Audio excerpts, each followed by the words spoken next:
Friends, मैं Amarendra Kumar. Welcome to Edu Point. मैं उम्मीद करता हूं कि आप लोग बहुत अच्छे होंगे और आप लोगों की पढ़ाई भी बहुत अच्छी चल रही होगी। चलिए, आज हम भारतीय संविधान में पढ़ेंगे संसद की विधायी प्रक्रिया। यह सबसे महत्वपूर्ण टॉपिक है क्योंकि सभी एग्जामों में इसे क्वेश्चन पूछे जाते हैं, है ना। इसमें जो संसद की विधायी प्रक्रियाओं में जो हम जानने का प्रयास करेंगे वो ये है कि विधेयक क्या होता है, विधेयक कितने प्रकार के होते हैं और यह कानून का रूप कैसे लेता है, ये हम समझने का प्रयास करेंगे। तो चलिए समझते हैं। समझिएगा, देश के लिए कानून का निर्माण करना यह संसद का महत्वपूर्ण कार्य होता है। देश के लिए कानून का निर्माण करना यह संसद का महत्वपूर्ण कार्य होता है। और याद रखिएगा, कानून के निर्माण में आपको संसद के तीनों अंग भाग लेते हैं, है ना।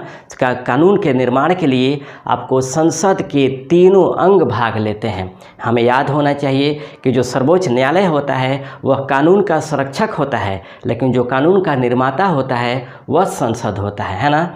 जब किसी कानून का प्रारूप संसद में पेश किया जाता है तब उसे विधेयक कहा जाता है ना। जब किसी कानून का प्रारूप संसद में पेश किया जाता है तब उसे विधेयक कहा जाता है, तब उसे विधेयक या बिल कहा जाता है। समझिएगा, जब किसी कानून का प्रारूप संसद में पेश किया जाता है तब उसे विधेयक कहा जाता है। और जब दोनों सदनों द्वारा इस विधेयक को पारित कर दिया जाता है तब पारित करने के बाद इसे भेजा जाता है किसके पास?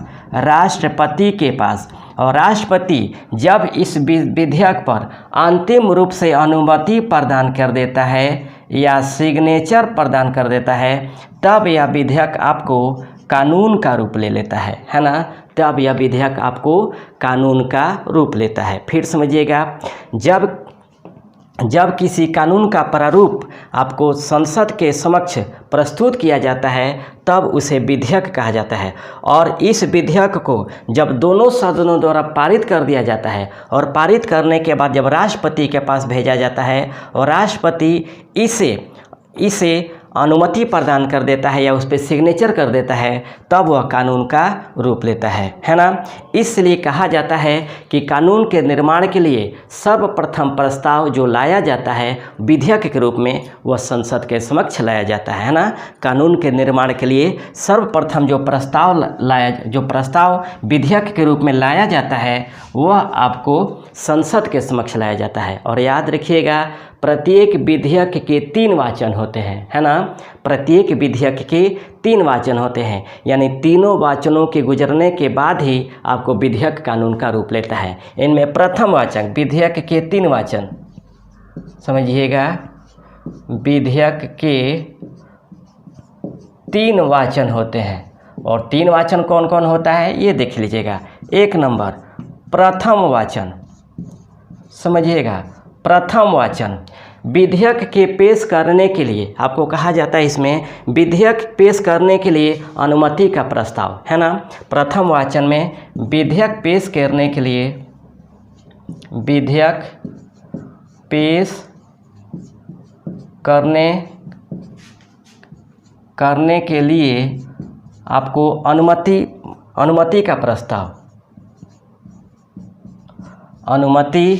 का प्रस्ताव, समझिएगा, जिसको पारित होने पर आपको विधेयक पेश किया जाता है, जिसे पारित होने पर विधेयक पेश किया जाता है, विधेयक पेश किया जाता है। समझिएगा, ये आपको प्रथम वाचन है विधेयक के संबंध। विधेयक के 3 वाचन होते हैं। प्रथम वाचन है विधेयक पेश करने के लिए अनुमति का प्रस्ताव, जिसे पारित होने पर विधेयक पेश किया जाता है। दूसरा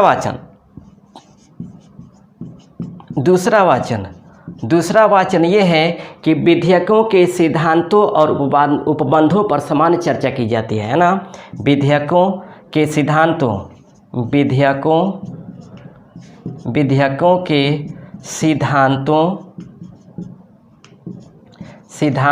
एवं उपबंधों पर सामान्य चर्चा की जाती है, याद रखिएगा। दूसरा जो वाचन होता है, विधेयकों के सिद्धांतों एवं उपबंधों पर सामान्य चर्चा की जाती है, और इसका स्क्रीनशॉट आप लोग लेते चलेंगे। उसके बाद तीसरा जो वाचन होता है, विधेयक के प्रारूप पर यह चर्चा की जाती है कि इसे पारित किया जाए अथवा नहीं। तीसरा जो वाचन है आपको, तीसरा वाचन जो है वह है कि विधेयक के प्रारूप पर आपको चर्चा की जाती है ना। यह विधेयक के प्रस्ताव पर चर्चा किया जाता है। विधेयक के प्रस्ताव पर चर्चा किया जाता है कि विधेयक को पारित किया जाए अथवा नहीं। चर्चा किया जाता है कि विधेयक को पारित किया जाए, विधेयक को पारित किया जाए। समझिएगा, फिर समझिएगा। प्रत्येक विधेयक के 3 वाचन होते हैं, है ना। प्रत्येक विधेयक के लिए 3 वाचन होते हैं। प्रथम वाचन ये होता है कि विधेयक पेश करने के लिए अनुमति का प्रस्ताव, जिसके पारित होने पर विधेयक पेश किया जाता है। दूसरा होता है विधेयकों के सिद्धांतों और उपबंधों पर सामान्य चर्चा की जाती है। और तीसरा होता है कि विधेयकों के प्रस्ताव पर चर्चा किया जाता है कि विधेयक को पारित किया जाए। ये आपको प्रत्येक विधेयक के 3 वाचन होते हैं। समझिएगा। विधेयकों के 2 प्रकार होते हैं, है ना। जो विधेयक संसद में जो विधेयक प्रस्तुत किए जाते हैं उसके 2 प्रकार होते हैं। विधेयक के प्रकार, इसके 2 प्रकार होते हैं। समझिएगा। विधि निर्माण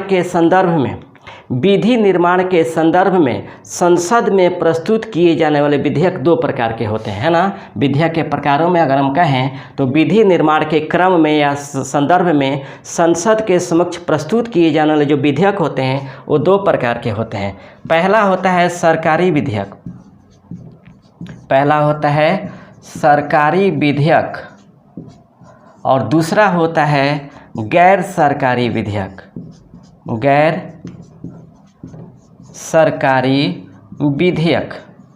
समझिएगा। सरकारी विधेयक और गैर सरकारी विधेयक। सरकारी विधेयक के संदर्भ में समझिएगा। सरकारी विधेयक उस विधेयक को कहा जाता है, या सरकारी विधेयक से तात्पर्य उस विधेयक से होता है जिसमें सरकार की ओर से किसी मंत्री द्वारा संसद में प्रस्तुत किया जाता है ना। सरकारी विधेयक से तात्पर्य उस विधेयक से होता है जिसमें सरकार की ओर से किसी मंत्री द्वारा संसद में प्रस्तुत किया जाता है, इस विधेयक को जिससे सरकारी विधेयक कहा जाता है। फिर समझिएगा। सरकार की ओर से किसी मंत्री द्वारा संसद में प्रस्तुत किए जाने वाले विधेयक को सरकारी विधेयक कहा जाता है। अब हम बात करते हैं गैर सरकारी विधेयक। समझिएगा। गैर सरकारी विधेयक वह विधेयक है जिसमें मंत्रियों के अतिरिक्त संसद के किसी भी सदस्य द्वारा किसी भी सदन में प्रस्तुत किया जाता है, उसे गैर सरकारी विधेयक कहा जाता है। फिर समझिएगा। गैर सरकारी विधेयक संसद के किसी भी सदन के किसी भी सदस्य द्वारा किसी भी सदन में जो विधेयक प्रस्तुत किया जाता है उसी को गैर सरकारी विधेयक कहा जाता है। तो समझ में आ गया। फिर समझिएगा सिंपली तरीके से। सरकारी विधेयक सरकार के किसी मंत्री द्वारा संसद में प्रस्तुत किया जाता है, और गैर सरकारी विधेयक ये आपको संसद के किसी सदस्य द्वारा किसी भी सदन में प्रस्तुत किया जाता है, वो आपको गैर सरकारी विधेयक होता है। अब समझिएगा। ये जो सरकारी विधेयक है ये 2 प्रकार का होता है। ये जो सरकारी विधेयक है आपको 2 प्रकार का होता है। पहला है आपको साधारण विधेयक,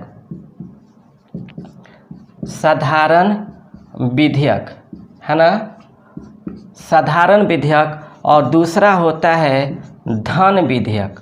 समझिएगा।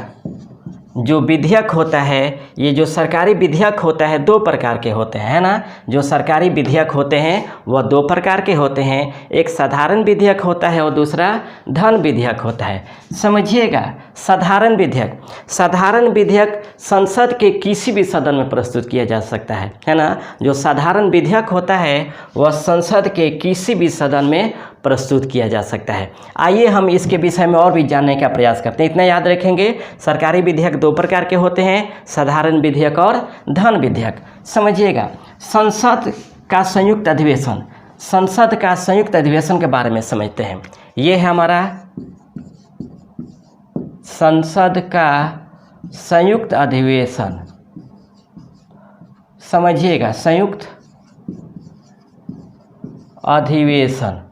समझिएगा, संसद के संयुक्त अधिवेशन का जो प्रावधान किया गया है वह आपको अनुच्छेद 108 में किया गया है ना। संसद के संयुक्त अधिवेशन का जो प्रावधान किया गया वह अनुच्छेद 108 में किया गया है। अब संयुक्त अधिवेशन का प्रावधान क्या है ये समझने का प्रयास करेंगे। समझिएगा, जब किसी साधारण विधेयक पर दोनों सदनों में गतिरोध उत्पन्न हो जाए, जब किसी साधारण विधेयक पर दोनों सदनों में, संसद के दोनों सदनों में गतिरोध उत्पन्न हो जाए या विवाद उत्पन्न हो जाए, तब उस गतिरोध को समाप्त करने के लिए, यानी उस समस्या के समाधान के लिए राष्ट्रपति द्वारा संयुक्त अधिवेशन बुलाया जाता है ना। राष्ट्रपति द्वारा संयुक्त अधिवेशन बुलाया जाता है किस अनुच्छेद के तहत? अनुच्छेद 108 के तहत। फिर समझिएगा, मान लीजिए ये लोकसभा है और ये राज्यसभा है और किसी साधारण विधेयक को लोकसभा द्वारा पारित करके राज्यसभा में भेजा गया और राज्यसभा उसे पारित न करके पुनर्विचार के लिए लोकसभा में भेज दिया और लोकसभा पुनः उसे सुधार करके राज्यसभा में भेज दिया, लेकिन राज्यसभा को लगा कि नहीं, अब इसमें और भी सुधार करने की ज़रूरत है, तो ये लोकसभा टू राज्यसभा, राज्यसभा टू लोकसभा लगभग 6 माह तक चलता है ये प्रक्रिया, है ना। और 6 माह के बाद यानी राष्ट्रपति को लगता है कि नहीं, इसे पारित करना अनिवार्य है, तब वह संयुक्त अधिवेशन अनुच्छेद 108 के तहत बुलाता है ना। देखिएगा, ध्यान दीजिएगा, दोनों सदनों की संयुक्त अधिवेशन बुलाने का अधिकार किसे है? राष्ट्रपति को है, लेकिन संयुक्त अधिवेशन की जो अध्यक्षता करने का अधिकार है वह लोकसभा अध्यक्ष को है ना। लोकसभा अध्यक्ष को है। ध्यान दीजिएगा, संयुक्त अधिवेशन की जो अध्यक्षता करता है, संयुक्त अधिवेशन की जो अध्यक्षता करता है वो आपको लोकसभा अध्यक्ष करता है। फिर समझिएगा, यदि किसी साधारण विधेयक पर दोनों सदनों में गतिरोध हो जाए तो अनुच्छेद 108 के तहत राष्ट्रपति संयुक्त अधिवेशन बुलाता है, लेकिन उस संयुक्त अधिवेशन की अध्यक्षता लोकसभा अध्यक्ष करता है। इसमें और समझिएगा, अभी तक स्वतंत्रता प्राप्ति के बाद भारत के संसदीय इतिहास में अभी तक 3 बार संयुक्त अधिवेशन बुलाया गया है ना। फिर समझिएगा, स्वतंत्रता प्राप्ति के बाद भारत के संसदीय इतिहास में अभी तक 3 बार संयुक्त अधिवेशन बुलाया गया है ना। कितना बुलाया गया है? 3 बार। 3 बार आपको संयुक्त अधिवेशन बुलाया गया है। कब कब बुलाया गया है ये देखने का प्रयास करेंगे, इसका आप लोग स्क्रीनशॉट लेते ही चलेंगे। प्रथम संयुक्त अधिवेशन, समझिएगा, प्रथम संयुक्त अधिवेशन याद रखिएगा। प्रथम संयुक्त अधिवेशन जो हुआ था वो आपको 6 मई 1961 को, है ना, आपको 6 मई 1961 को हुआ था। 6 मई 1961 को। इस समय का जो तत्कालीन आपको प्रधानमंत्री थे वह पंडित जवाहरलाल नेहरू थे। पंडित जवाहरलाल नेहरू थे। समझिएगा, ये जो संयुक्त अधिवेशन बुलाया गया था यह आपको दहेज निरोध विधेयक के संबंध में, है ना। दहेज निरोध विधेयक, दहेज निरोध विधेयक के संदर्भ में, यानी इसे पारित करवाने के लिए तत्कालीन जो राष्ट्रपति थे वह डॉक्टर राजेंद्र प्रसाद बुलाए थे। डॉक्टर राजेंद्र प्रसाद द्वारा बुलाया गया था, लेकिन इसकी अध्यक्षता कौन किया था? उसमें के तात्कालिक जो अध्यक्ष थे, लोकसभा अध्यक्ष, वह थे अनंत शयनम अयंगर। अनंत शयनम अयंगर, ये इन्होंने अध्यक्षता की थी। समझिएगा, फिर प्रथम संयुक्त अधिवेशन बुलाया गया था 6 मई 1961 को तत्कालीन प्रधानमंत्री पंडित जवाहरलाल नेहरू के शासनकाल में, है ना। ये बुलाया गया था दहेज निरोध विधेयक के संदर्भ में डॉक्टर राजेंद्र प्रसाद द्वारा, है ना, जो भारत के उसमें राष्ट्रपति थे, तत्कालीन राष्ट्रपति द्वारा आपको दहेज निरोध विधेयक के संदर्भ में बुलाया गया था, जिसकी अध्यक्षता किया था तत्कालीन लोकसभा अध्यक्ष अनंत शयनम अयंगर, एम अनंत शयनम अयंगर ने, है ना, एम अनंत शयनम अयंगर ने। फिर समझिएगा, इसका स्क्रीनशॉट आप लोग ले लीजिएगा क्योंकि मिटाकर हम दूसरा लिखेंगे, ये स्पेस नहीं है। प्रथम संयुक्त अधिवेशन हुआ था 6 मई 1961 को। उस समय के जो प्रधानमंत्री थे पंडित जवाहरलाल नेहरू थे। उस समय के तत्कालीन राष्ट्रपति डॉक्टर राजेंद्र प्रसाद ने दहेज निरोध विधेयक के संदर्भ में आपको यह संयुक्त अधिवेशन बुलाया था, जिसकी अध्यक्षता किया था उस समय के तत्कालीन लोकसभा अध्यक्ष एम अनंत शयनम अयंगर ने। कंप्लीट। अब हम दूसरा संयुक्त अधिवेशन की बात करते हैं, है ना। दूसरा संयुक्त अधिवेशन समझिएगा, दूसरा संयुक्त अधिवेशन, दूसरा संयुक्त अधिवेशन, दूसरा संयुक्त अधिवेशन जो बुलाया गया था वो आपको 26 मई 1978 को, है ना, 26 मई 1978 को। इस समय तत्कालीन जो प्रधानमंत्री थे वह आपको थे मोरारजी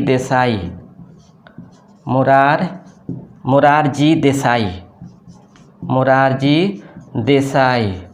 समझिएगा, तत्कालीन राष्ट्रपति डॉक्टर नीलम संजीव रेड्डी, तत्कालीन राष्ट्रपति नीलम संजीव रेड्डी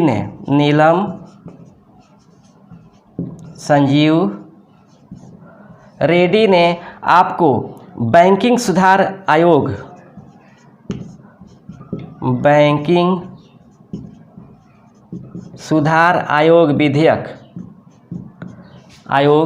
विधेयक के संदर्भ में संयुक्त अधिवेशन बुलाया था, है ना। बैंकिंग सुधार आयोग विधेयक के संदर्भ में संयुक्त अधिवेशन बुलाया था, जिसकी अध्यक्षता की थी तत्कालीन जो लोकसभा अध्यक्ष थे के एस हेगड़े। समझिएगा, है ना, के एस हेगड़े, ये आपको अध्यक्षता की थी। फिर समझिएगा, दूसरा संयुक्त अधिवेशन बुलाया गया था 26 मई 1978 को, है ना, 26 मई 1978 को। उस समय के तत्कालीन प्रधानमंत्री थे मोरारजी देसाई और नीलम संजीव रेड्डी जो उसमें राष्ट्रपति थे। इन्होंने ही दूसरा संयुक्त अधिवेशन बुलाया था, किसके संदर्भ में? बैंकिंग सुधार आयोग विधेयक के संदर्भ में, जिसकी अध्यक्षता की थी तत्कालिक लोकसभा अध्यक्ष के एस हेगड़े ने, है ना। इसका आप लोग संयुक्त स्क्रीनशॉट लीजिए। फिर हम बात करते हैं तीसरा संयुक्त अधिवेशन। समझिएगा, तीसरा संयुक्त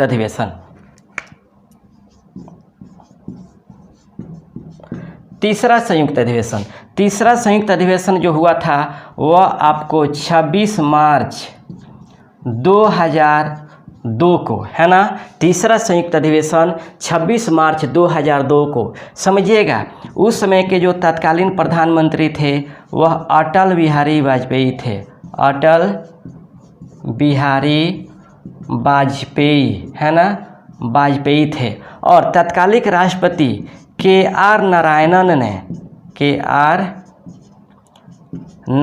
ने आपको आतंकवाद निरोध विधेयक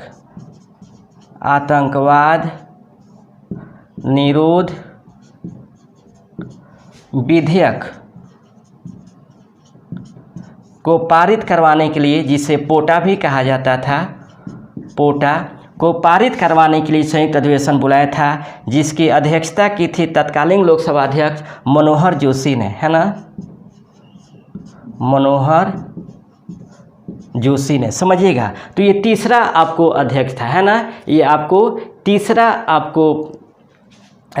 संयुक्त अधिवेशन था। तीसरा संयुक्त अधिवेशन 26 मार्च 2002 को बुलाया गया था, जिस समय तत्कालीन जो प्रधानमंत्री थे वो अटल बिहारी वाजपेयी थे और के आर नारायणन ने संयुक्त अधिवेशन बुलाया था आतंकवाद निरोध विधेयक यानी पोटा को पारित करवाने के संदर्भ में, जिसकी अध्यक्षता की थी आपको मनोहर जोशी ने, है ना। तो भारत में अभी तक 3 संयुक्त अधिवेशन बुलाया गया है। याद रखिएगा, धन विधेयक और संविधान संशोधन के संदर्भ में संयुक्त अधिवेशन बुलाने का प्रावधान नहीं है। फिर समझिएगा, धन विधेयक और संविधान संशोधन विधेयक के संदर्भ में आपको संयुक्त अधिवेशन बुलाने का अधिकार नहीं है। यानी धन विधेयक के संदर्भ में भी संयुक्त अधिवेशन नहीं बुलाया जा सकता और आपको संविधान संशोधन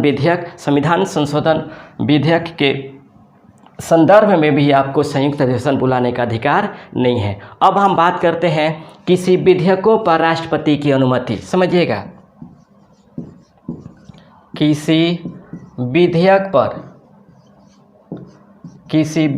पर राष्ट्रपति की अनुमति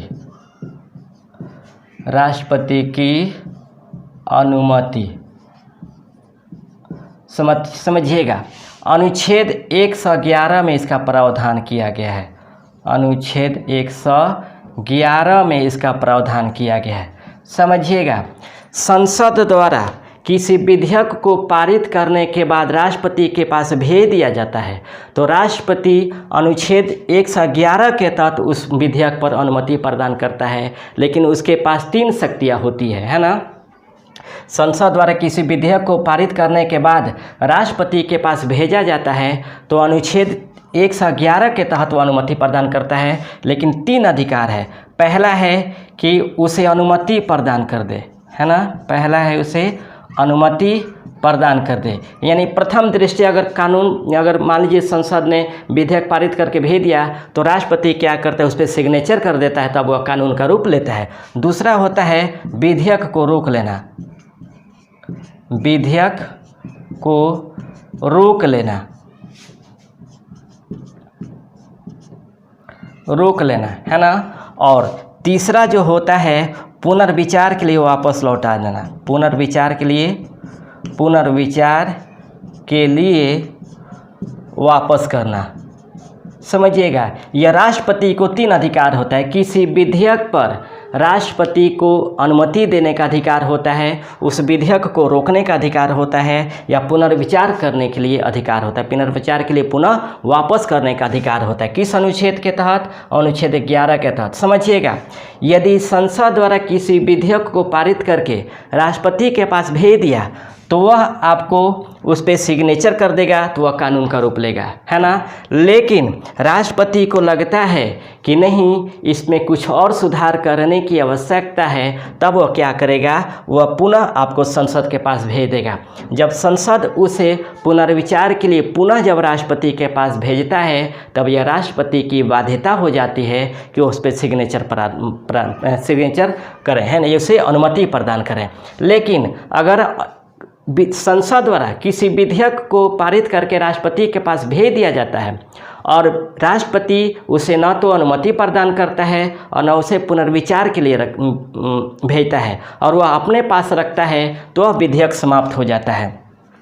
जब विधेयक समाप्त हो जाता है, क्योंकि राष्ट्रपति के पास जब विधेयक भेजा जाता है तो राष्ट्रपति कितने दिनों में अनुमति प्रदान करेगा या कितने दिनों में पुनर्विचार के लिए भेजेगा, इसके लिए कोई समय सीमा नहीं है। ये राष्ट्रपति की शक्तियां हैं कि उस पर चाहे तो अनुमति प्रदान कर दे या पुनर्विचार के लिए भेज दे, लेकिन अपने पास रखने का उसका कोई समय सीमा नहीं है। जब तक चाहे तब तक रख सकता है। जब वो अपने पास रख लेता है तो वह विधेयक समाप्त हो जाता है। जब समाप्त होता है तो उसी प्रक्रिया को कहा जाता है पॉकेट वीटो, है ना। उसी को कहा जाता है आपको पॉकेट वीटो। याद रखिएगा, भारत में सबसे पहले पॉकेट वीटो का जो प्रयोग किया था वह ज्ञानी जैल सिंह ने किया था। राष्ट्रपति ज्ञानी जैल सिंह ने किया था। ज्ञानी जैल सिंह ने किया था। कब? 1986 में डाकघर संशोधन विधेयक के संबंध में, डाकघर संशोधन विधेयक के संबंध में, संशोधन विधेयक के संबंध में सबसे पहले उन्होंने पॉकेट वीटो का प्रयोग किया था। आ जाए क्वेश्चन कि भारत में सबसे पहले पॉकेट वीटो का प्रयोग किया था, किसने किया था? तो ज्ञानी जैल सिंह ने 1986 में डाकघर संशोधन विधेयक के संदर्भ में। तो ये आपको राष्ट्रपति द्वारा किसी विधेयक पर अनुमति देने की शक्ति होती है। अब हम बात करते हैं धन विधेयक। समझिएगा, धन विधेयक, मौनी बिल, धन विधेयक,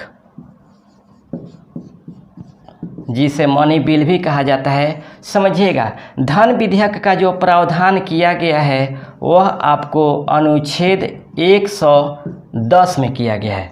समझिएगा, अनुच्छेद 110 में किया गया है, यानी धन विधेयक को जो परिभाषित किया गया है वह अनुच्छेद 110 में किया गया है। इसमें कहा गया है कि कोई विधेयक धन विधेयक है अथवा नहीं, इसका अंतिम निर्णय लोकसभा अध्यक्ष करेगा, है ना। इसका अंतिम निर्णय लोकसभा अध्यक्ष करता है। याद रखिएगा, धन विधेयक के परिभाषित धन विधेयक को इसमें परिभाषित किया गया है। अनुच्छेद 110 में धन विधेयक को परिभाषित किया गया है कि वास्तव में कोई विधेयक धन विधेयक है अथवा नहीं, इसका अंतिम निर्णय लोकसभा अध्यक्ष करता है। ये ध्यान देंगे। उसके बाद हम बात करते हैं अनुच्छेद 109।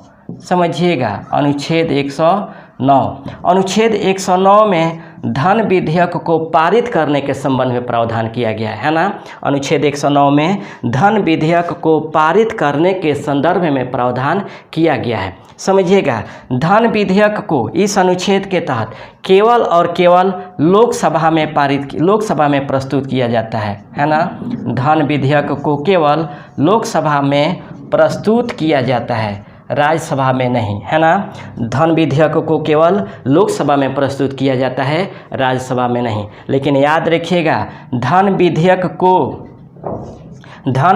को लोकसभा में प्रस्तुत करने से पहले राष्ट्रपति की अनुमति अनिवार्य होती है ना। राष्ट्रपति की पूर्व अनुमति अनिवार्य होता है, पूर्व अनुमति लेनी आवश्यक होती है।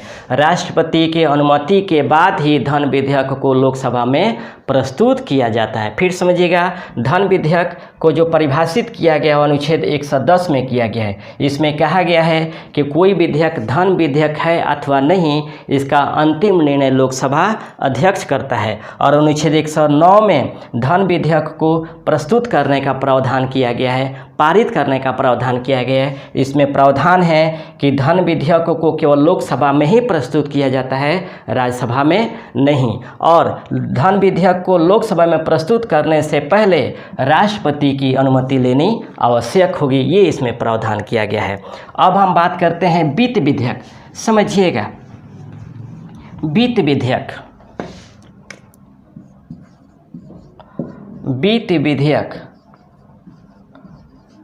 समझिएगा, वित्त विधेयक, वित्त विधेयक उस विधेयक को कहा जाता है जिसमें धन विधेयक से संबंधित विषयों के साथ साथ वित्त विधेयक उस विधेयक को कहा जाता है जिसमें धन विधेयक से संबंधित विषयों के साथ साथ कुछ अन्य विषयों का प्रावधान वित्त विधेयक में किया जाता है। फिर समझिएगा, वित्त विधेयक उस विधेयक को कहा जाता है जिसमें धन विधेयक से संबंधित विषयों के साथ साथ कुछ अन्य विषयों का उपबंध आपको किया गया है ना। फिर समझिएगा, वित्त विधेयक उस विधेयक को कहा जाता है जिसमें धन विधेयक से संबंधित विषयों के साथ साथ कुछ अन्य विषयों का प्रावधान आपको वित्त विधेयक में किया गया है। याद रखिएगा, वित्त विधेयक में आपको कर लगाने, घटाने, बढ़ाने या ऋण लेने का प्रावधान किया गया है ना। वित्त विधेयक में आपको वित्त विधेयक में कर को लगाने, घटाने, बढ़ाने या ऋण लेने के सभी प्रावधान आपको वित्त विधेयक में किया गया है। अनुच्छेद 117 समझिएगा, अनुच्छेद 117 में प्रावधान है वित्त विधेयक के पारित करने के संदर्भ में, है ना।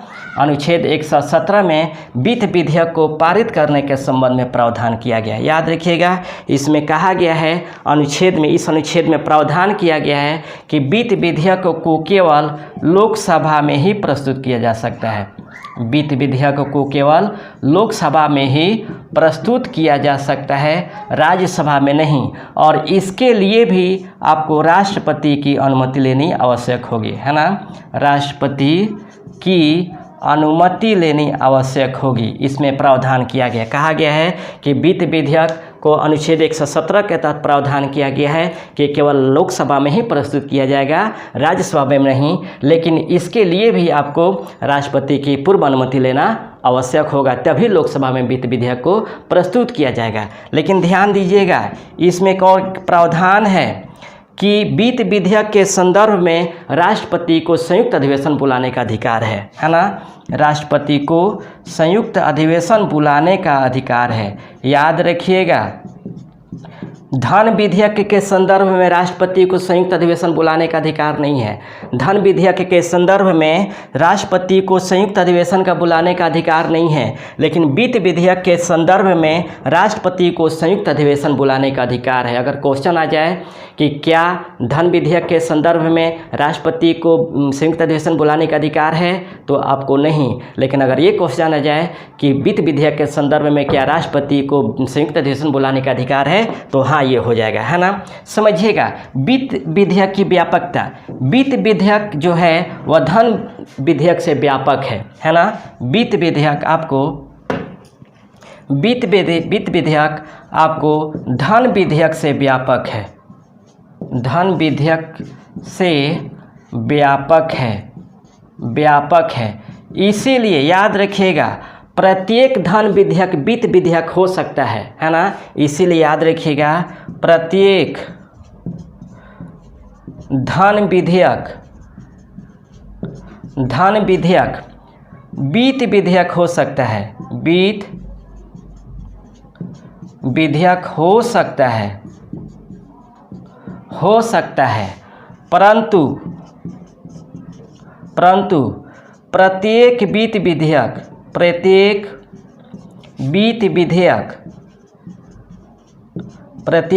विधेयक धन विधेयक नहीं हो सकता, धन विधेयक नहीं हो सकता। ये याद रखिएगा, सबसे इम्पोर्टेंट क्वेश्चन आता है इस तरह कि क्या धन विधेयक वित्त विधेयक हो सकता है। तो समझिएगा, धन विधेयक जो होता है वह आपको वित्त विधेयक जो होता है वह धन विधेयक से व्यापक होता है। और याद रखिएगा, प्रत्येक धन विधेयक वित्त विधेयक हो सकता है, लेकिन प्रत्येक वित्त विधेयक आपको धन विधेयक नहीं हो सकता। ये इम्पोर्टेंट है, जानने का प्रयास कीजिएगा, है ना।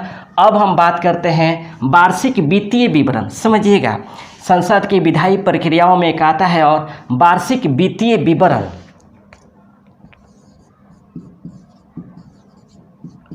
वार्षिक वित्तीय विवरण, वार्षिक वित्तीय विवरण का जो प्रावधान किया गया है वह आपको अनुच्छेद 112 में, है ना।